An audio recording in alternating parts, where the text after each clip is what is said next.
नमस्कार दोस्तों, आपका अपने चैनल बेस्ट जीके पर हार्दिक स्वागत है। आज हम करेंगे, हमारा जो टॉपिक रहेगा वह है भारत का इतिहास। ठीक है, ये हम करेंगे ल्यूसेंट से। तो फर्स्टली हम भारत का इतिहास जानने से पहले देखेंगे कि भारत में जो इतिहास वो क्या है।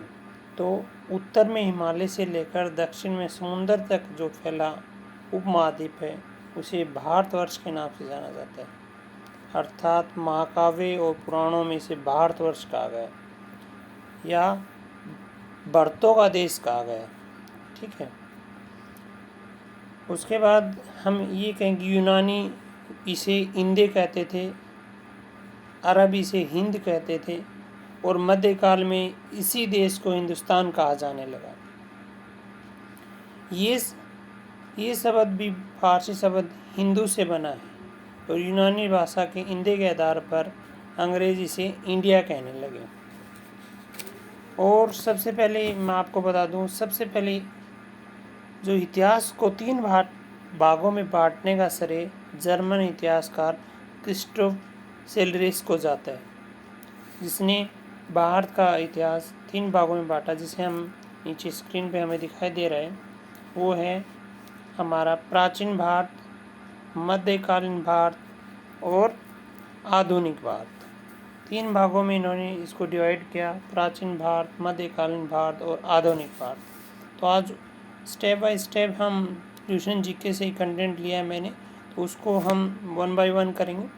तो प्राचीन भारत में देखेंगे, फर्स्ट जो टॉपिक मैंने यहाँ पे बनाया वो है इतिहास जानने के स्रोत।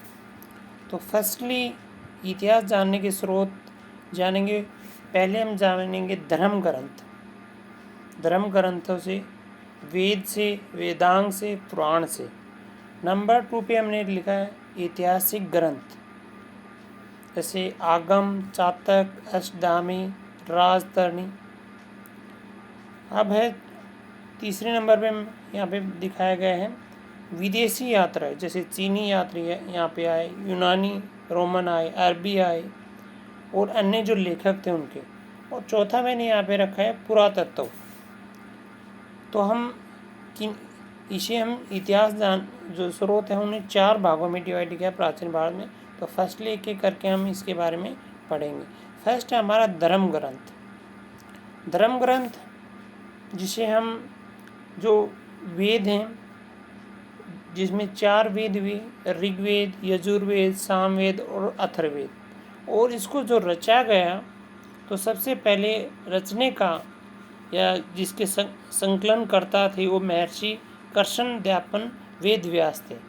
महर्षि कर्षणद्यापन वेदव्यास थे, उन्हें माना जाता है इसका। तो ऋग्वेद है वो हमें पता है कि वो हमारा सबसे प्राचीन क्या है, ऋग्वेद हमारा क्या है, प्राचीन है। और इसका जो उपवेद नाम है वो आयुर्वेद। नंबर 2 पे है यजुर्वेद। यजुर्वेद को धनुर्वेद भी कहते हैं, उपवेद नाम है उसका। सामवेद को गंधर्ववेद भी कहते हैं।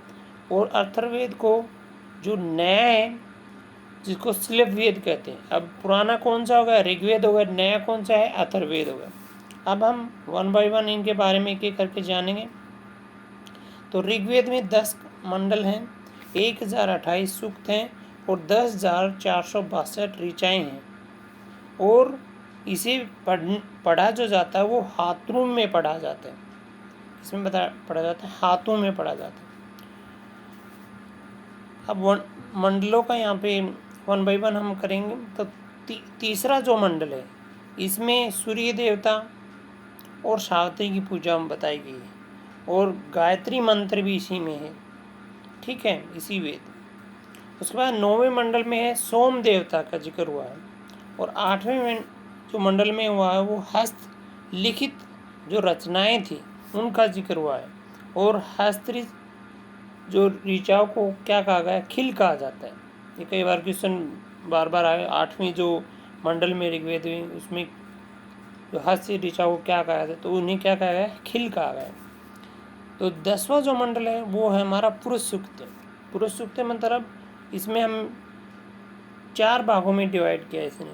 कौन कौन, ब्राह्मण, क्षत्रिय, वैश्य और शूद्र। मैंने यहाँ पे 3 लिखे हैं, लेकिन ब्राह्मण, क्षत्रिय, शूद्र और वैश्य 4 भागों में इन्होंने 4 भागों में डिवाइड किया है। और पुरुष ब्रह्मा के अनुसार मुख, भुजाओं, जाघों और चरणों से उत्पन्न हुए, ये बताया गया है। अब कह रहे हैं कि इसमें लगभग इंद्र की 250 और अग्नि की 200 ऋचाएँ हैं। अब हम ऋग्वेद के बाद हम जानेंगे, हमारा जो नेक्स्ट है वो जानेंगे अगले वेद से पढ़ने से पहले हम जानेंगे ईसा पूर्व और ईसवी, उसमें क्या है, जिसको इंग्लिश में हम बीसी और एडी कहते हैं। यानी बीसी का जो मीन होता है वो बिफोर द जीसस क्राइस्ट, यानी ईसा मसीह की जो मौत से पहले या जन्म से पहले। और एडी का मतलब होता है एनोडम, ईसा मसीह के जन्म के बाद, एक जन्म से पहले एक जन्म के बाद। अब इन्हें 4 भागों में डिवाइड किया गया। 4 जो भाग हैं, हम अपने जो वर्तमान में जो प्रचलित हमारा जो ग्रेगोरियन जो कैलेंडर है वो इसी पर आधारित है। ईसाई कैलेंडर या जूलियन कैलेंडर कहते हैं, ईसा मसीह के जन्म वर्ष पर आधारित है। तो ईसा मसीह के जन्म के पहले के समय को ईसा पूर्व कहा जाता है। और ईसा पूर्व में वर्षों की उल्टी दिशा में गिनती होती है। जैसे महात्मा बुद्ध का जन्म 563 ईस्वी में हुआ, तो पूर्व में तथा मृत्यु हुई 478 ईस्वी में, तो ये यहाँ पर जिक्र हुआ है। तो यानी ईसा मसीह के जन्म के 563 वर्ष पूर्व और महात्मा बुद्ध का जन्म 478 पूर्व मृत्यु हुई। तो ये पता ही लगा आपको बिफोर यू डे या इससे पहले। अब कह रहे हैं कि नेक्स्ट में कि विक्रम संवत, जिनका जो वो है वो 54 से लगा के 588 सी, यानी बीसी, ये कह सकते हैं बीसी, 54 से लगा के बीसी तक माना गया। अब कह रहे हैं कि शक संवत होते हैं 78 ईस्वी, यानी 78 ईस्वी। गुप्त संवत होते हैं 314 से लगा के 319 से लगा 320 ईस्वी तक। और हिजरी संवत होते हैं 622 ईस्वी तक।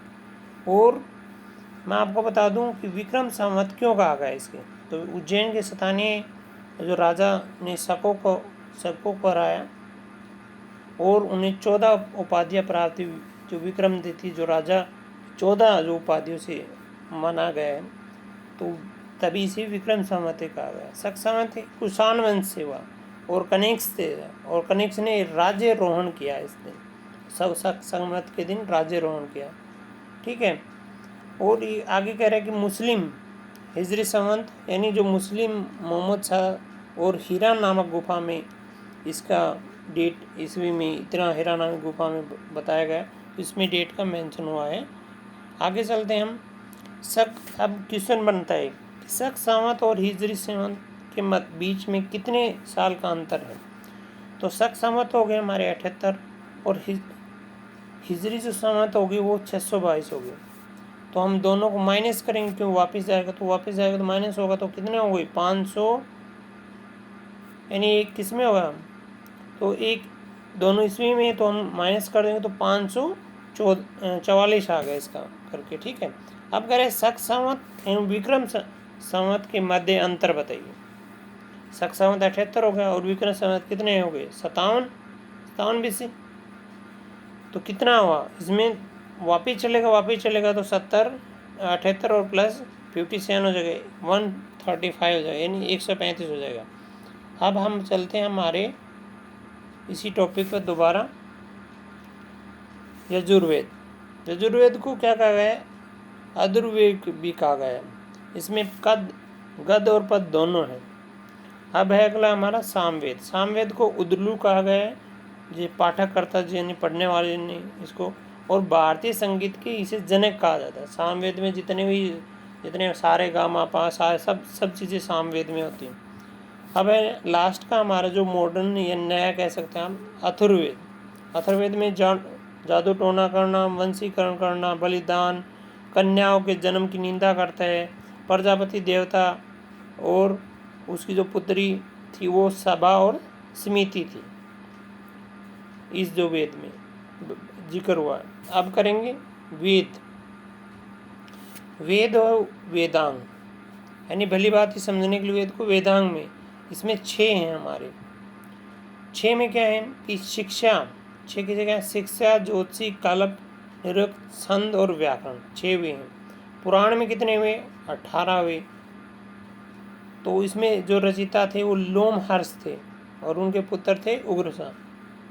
प्राचीन में मत्स्य पुराण हुआ, सबसे जो प्राचीन मत्स्य पुराण। विष्णु पुराण में मौर्यवंश हुए, जिसे मोर का सा ऐसे करके रखते थे सर के ऊपर अपने। वायु पुराण में गुप्त वंश हुए और मत्स्य पुराण में आंध्र सातवाहन है। अब कह रहे हैं कि वेद, ब्राह्मण, आरण्यक और उपनिषद 108 हुई। उपनिषद होते हैं 108। अब ब्राह्मण में क्या हुआ? सतपथ हुआ और जो औरतें थी उन्हें पुरुष का अर्धांगिनी बताया गया इसमें। उसके बाद कह रहे हैं कि उपनिषद में गुरु के समीप बैठकर ज्ञान प्राप्त की जाती थी। उपनिषद का मतलब क्या था? गुरु के समीप। और इसमें मेन जो उपनिषद है वो है मुंड, कोशनिषद और सत्य में जयते। तो मैं आई होप आपको ये जो वीडियो मैंने बनाया है ये आपको पसंद आएगा और आने वाला एग्ज़ाम में आपको इसमें काफ़ी मदद मिलेगी। मेन मैंने क्वेश्चन यहाँ पे टैकल करने की कोशिश की है। नेक्स्ट वीडियो में मिलते हैं। Thank you. और चैनल को आप सब्सक्राइब कीजिए और ज़रूर। Thank you very much.